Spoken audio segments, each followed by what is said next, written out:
bà hai năm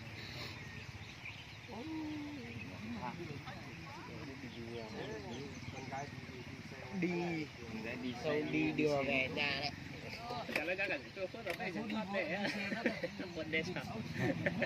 Chén lên tôi chén là tôi đã.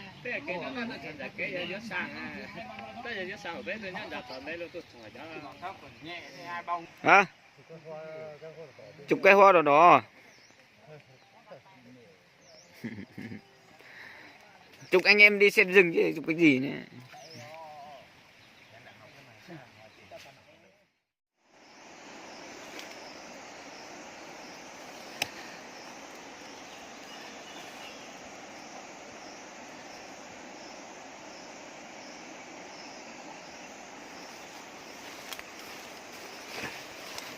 Anh em đi tuần tra rừng, không có cái gì ăn, chặt hồ chuối về để nấu canh.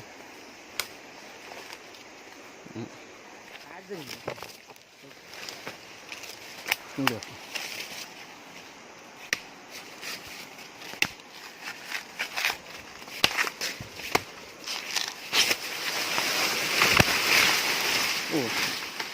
Không biết hồ chuối đi đâu rồi.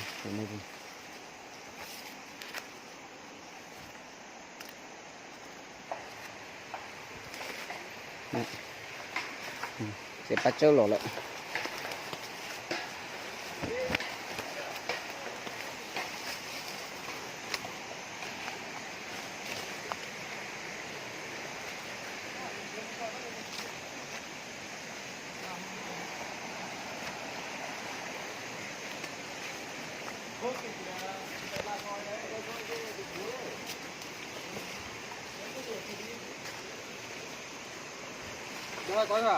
Còn 4 cái nữa. Thế thì mình làm bao mì nhỉ? Cho nhiều như hôm nọ mình đi cho 2 chuỗi ít quá. Đây. Thịt nó không ngon bằng 2 chuỗi đâu mà. Thịt không ngon lắm à.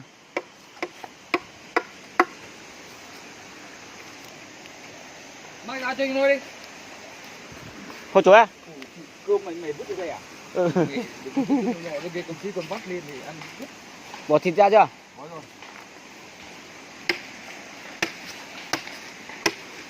Chứ còn chặt cái gì trên kia đấy.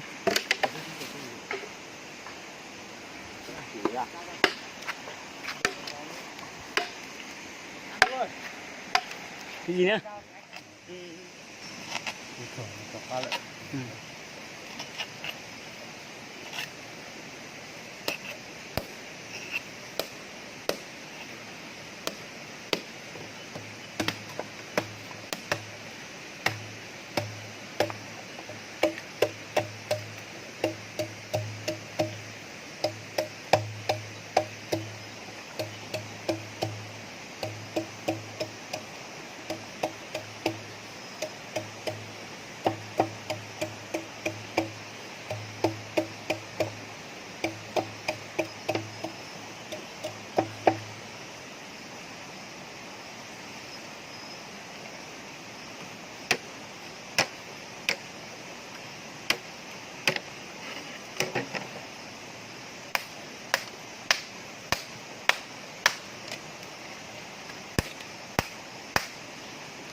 Thôi còn tế lộ mong cái tải ở chính phủ.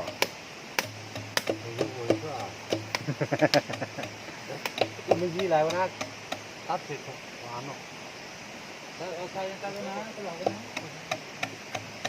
Kết tắt đi xuống ăn nọ. Nhiều nữa. Mình nhớ con à. Gì cũng khủng lại nữa. Ăn ứng tê hi tê lý anh hi bên đây nọ. Khủng lại. Lúc bài ra. Mình trồng năm thôi. Hạt gì để trồng năm nó.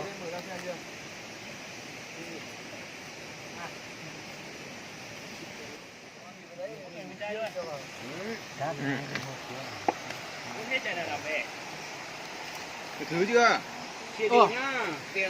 Đánh ra thử cho mày.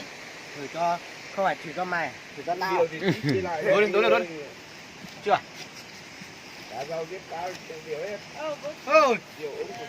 Thử chưa? Vào đây, vào đây, vào đây.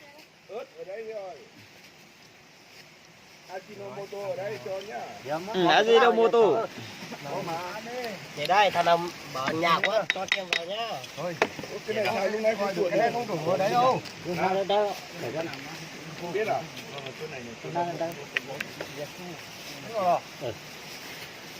Lấy rượu về đây, ở trong cái Mấy anh nuôi lục cái chú này ai có cái nào Đi rừng này chắc không ai có tiền đâu mà. ngồi ra xong đây chuyển chén rượu xong mới chụp ý kiến một tí đây về Ơi, quay phim chụp ảnh. Cái này Ủa tao nói không được. Cái này đầu nó được ép mà. hay là đấy. Chẳng biết. rót điều đi rót điều Cứ ăn thôi. anh em mỗi người một cốc cầm xong là ngồi đi Ngồi đây. cái nước đấy Rượu đi. cho mày á tránh nha Các bạn cứ chỉ vào cái của em hay sao? Mềm tí. Không bắn đi. Không bắn. còn hai uống tí nữa thoải mái chưa còn hai uống lên Nào sẽ đây này, ta kia đó, thế này. nào ăn đi hai máng Được. hả Cái này có ăn được đấy. Hai máng à? Một này ăn tham thế nhỉ? Đây. Bên này của em mang về đây, bên này một máng. đi Đúng rồi. Đây. Mang về bên này này. Ừ. Đây, đúng rồi. Mà mày bên này mà mắng chứ? Sao? Tranh hết phần của cái đại. Phải ăn tham Tham vừa vừa. Đây. Tí mày đéo được ăn cho nó đấy, rồi này nó ăn nhanh lắm ấy. Mày chứa vào. Bạn đi ăn rượu ra. Nhá. Cơm thôi. Ăn cơm à? Kê vào. Đây. Tại vì thằng cha nó gắp nhanh lắm đấy. Ô, thằng nào ngồi gần cha thì còn còn chén rượu xong là mới chụp mới chén rượu tí mới được uống Ừ. đeo đục đũa à? Rượu đây. Đưa cốc vào đây cho nào. Cốc kê, cốc kê. Đây, đây. Đây hình cha. Ông cha. Chưa mày thuốc à? Đâu, chị ơi, của anh của tôi nhất. Mày chỉ xuất cái này cho anh. Đây. Lấy cái vé cho tao xem nào. Làm gì còn bé nữa. Nào, rót đi. Đấy, Cho một cốc vào. Rót vào cốc kê. Đẩy vào. Rót vào đi. Nó đổ đài quá đổ nó phí đấy. Cần luôn. đây rót đi. Đây. Nào chụp ảnh không? Anh đi. Tuần đây cho một đêm nào nó to. Bây giờ mình gì nhá. Sức khỏe nha. Cười nhá. Cô đây vào. Ui giời. Láo hả? Cái này to lắm. Tao có thể làm gì? Bây anh hỏi chú Amen hay Anmen? Ai mà chẳng thích to luôn. Anh có thích to. Đâu bác chị em uống không? Dạ. Cho chị kia cốc to một tí. Ừ, mới nghe một chén mà.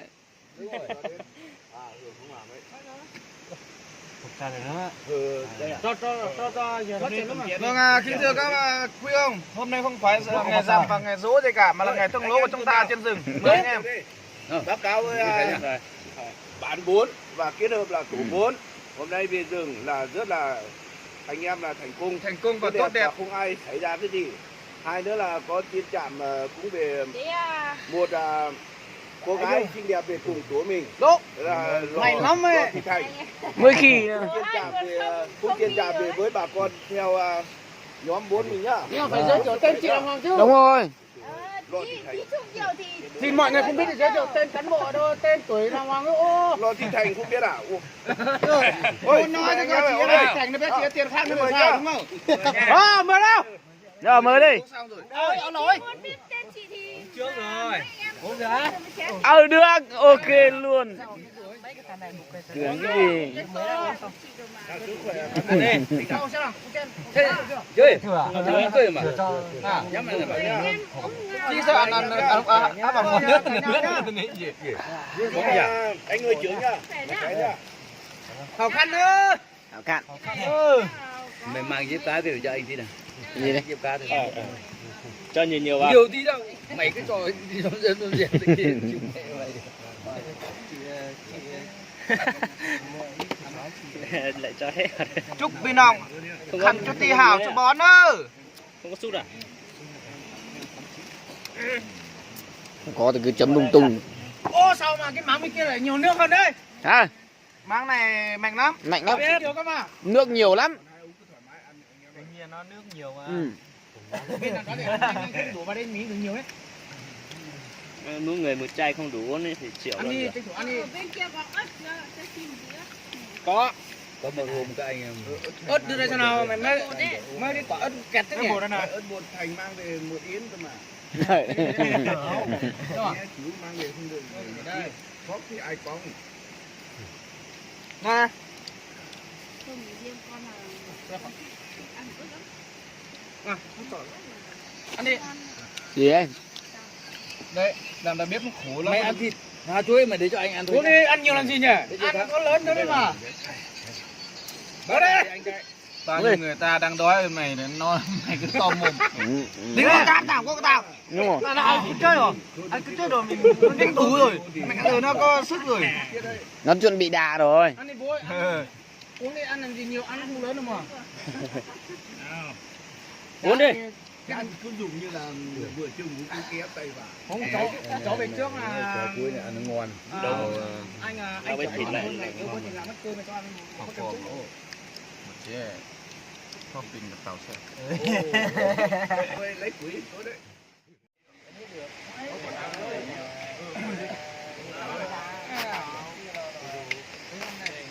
Này làm nữa để mày làm con. 4 con như vậy là ảnh nhau. 4 em nhiều về mượn một tí chút nhiều. Chả biết.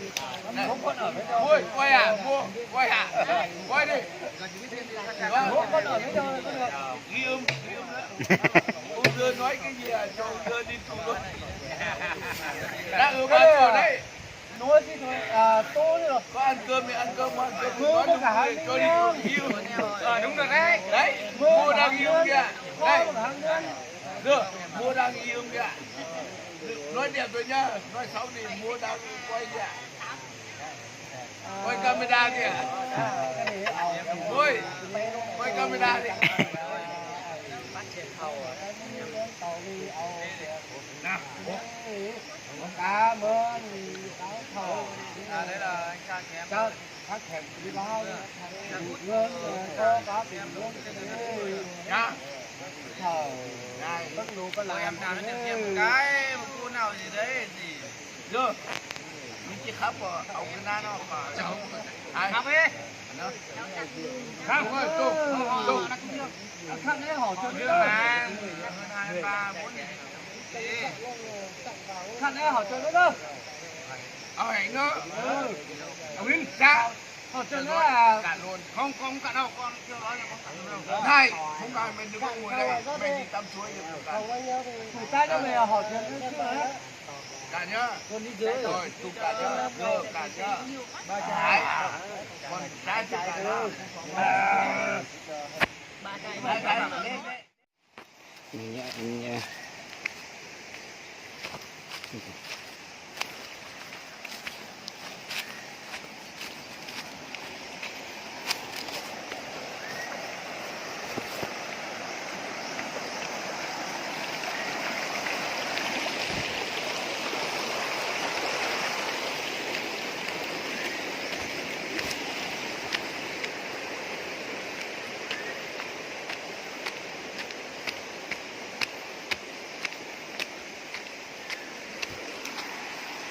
Đi được không?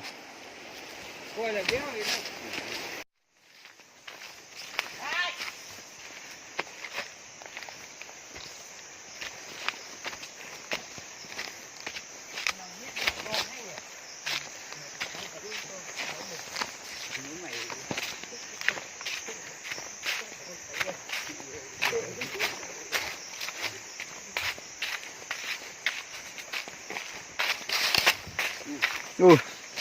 Chai rượu à?